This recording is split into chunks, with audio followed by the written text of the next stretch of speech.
What is chaos? The condition of which slavery and violence is systemic, otherwise known as manifested evil, the result of imbalance, otherwise known as injustice. So, the condition, which means it comes there of actions. It says which slavery and violence is systemic. So that means many actions. So we're not just looking at an act of enslaving, we're looking at enslavement, the resultant condition of being enslaved through enslaving. So, um, the condition of chaos is what we receive how? Through the manifested evil, as it says here that we're reading, the result of imbalance, otherwise known as injustice. Just wanted to reiterate that because of Aaron's funny voice. But imbalance and injustice, we got to look at this, right? Because if we look at the scales of justice, right, we have right and wrong, or we have good and bad, or evil and order. And it's not that we're necessarily trying to balance it, but we're trying to understand, well, can you really have a whole lot of good without understanding evil? Can you have a whole lot of evil without soon having to realize what is good? Everything in this life teaches us a lesson, right? What is bad teaches us what not to do. And so then we know what to do. And that is how what we might call apophysis, right? Which is learning through negation, affirmation through negation. So by knowing what not to do, it's kind of like a multiple choice question. Like if you were taking a test and you're like, yeah, it's not A, it's not B, it's not D, but because I know it's not those answers, it's probably C. And that's how you can sort of deduct what you should do. And in our day-to-day lives, we question, like, is this option better? Is this option better? Oh, this bread, well, it's made better because it's less processed. Oh, this food, might have a bit more nutrients for me. It might be more natural or more healthy. So we make these decisions based on what knowledge we have of what we should do. And if we know something's going to harm us, or we know something's going to put us into servitude or into slavery, then we should probably be pretty careful. But if we can't define what slavery is, or can't define what our rights are, or can't define these concepts, well, we're in a state of confusion. And where does confusion lead us? Chaos? What do you think, Aaron? Yeah, exactly. Chaos is the opposite of order. And how would you know order if there were no chaos? And even going back to the beginning of time, there were people, and they wanted to live in harmony and in order. They wanted to not. It was seen as a teacher of God. Like God would teach people, and so they sought to please God or live in harmony with nature. And when there was a result of their behavior or actions that resulted in chaos or disorder, or essentially death or destruction, then they would try to cease from persisting that action or behavior. So ultimately, chaos is a teacher, and that is essentially the polarity from order. There's a lot of fear that's happens around that people perceive, without things like justice, or without the common order or that we exist in, then it would just be chaos. um, However, chaos is a teacher, and it's a sign from the laws of nature when we are not living in harmony with the laws. And to live in harmony with the laws would result in order, and to Mm-hmm. live in disharmony with the laws would result in chaos. And that's why the law, natural laws, really just comes down to right versus wrong and good versus evil. That's in the more aggregate sense of right versus wrong. Meaning, if you do more right actions, you lead to order. If you do more wrong actions, it leads to disorder, or may you say chaos, right? So, justice is this idea that you mentioned, which we can correlate perhaps with order.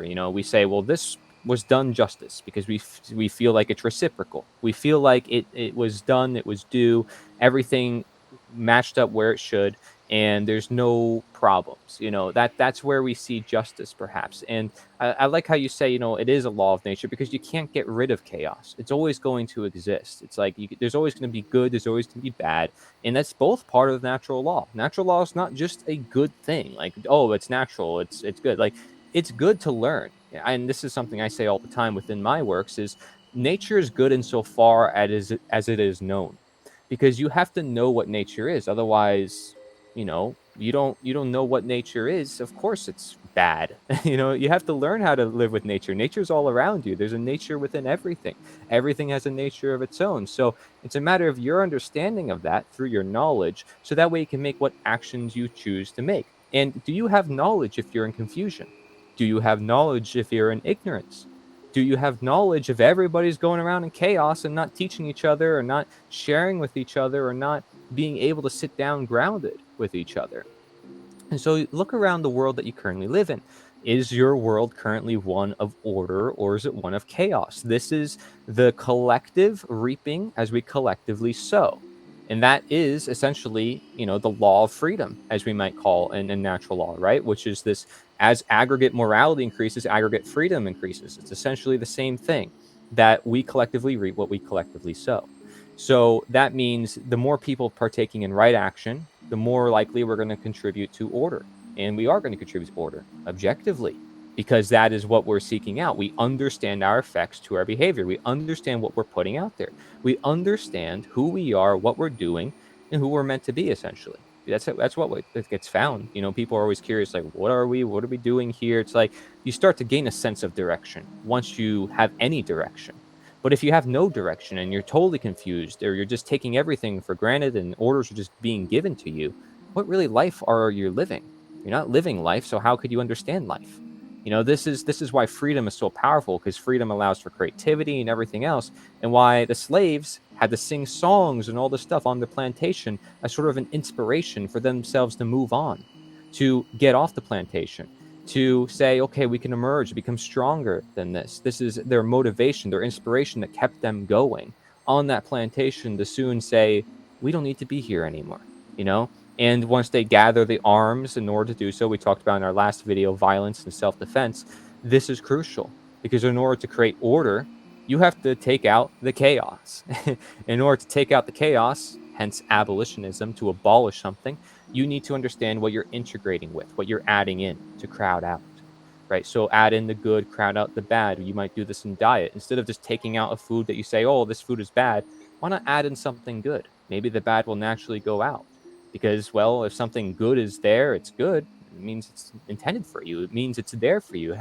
It's for your purpose of living, your purpose of nutrition. So that is what we're doing here. We're understanding our purpose. Are we supposed to be living in order, or are we supposed to be living in chaos? Which one do you think, Aaron? I mean, we have consciences, we have consciousness, we have the ability of high order thinking. Are we supposed to just suppress that and just fall to instinct and just go with the flow, or just do what we're told and say, oh, well, these people know better, they're experts, and not use our own conscience, even though we were given it by God, by nature? So why should we not use it? Yeah, that's the truth. And living in tyranny and living in slavery, and it is not aligned with laws. It is actually disorder. There is no order to slavery. There's no order to tyranny. And there's a phrase, ordo ab chaos, which is order out of chaos.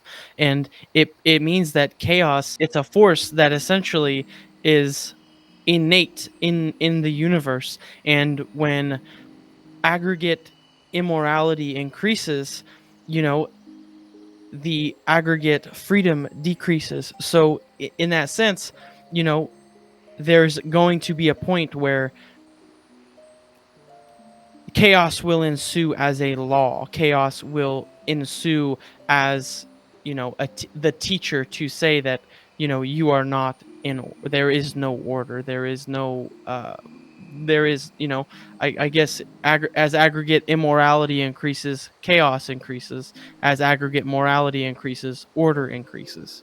Mhm. I don't know if that's Right. I guess chaos is always present. However, I think I think that sums it up kind of evenly. Yes, and to add on to that point, connecting to the law of freedom, as you might call it, the Tao, the symbol of the Tao, or the yin yang, also represents this sort of order and the union between the yin and the yang, and the different polarities present, to sort of strike a balance, to find order amidst all things. And when we mentioned the law of freedom, I created something called the law of slavery, law in quotes, of course.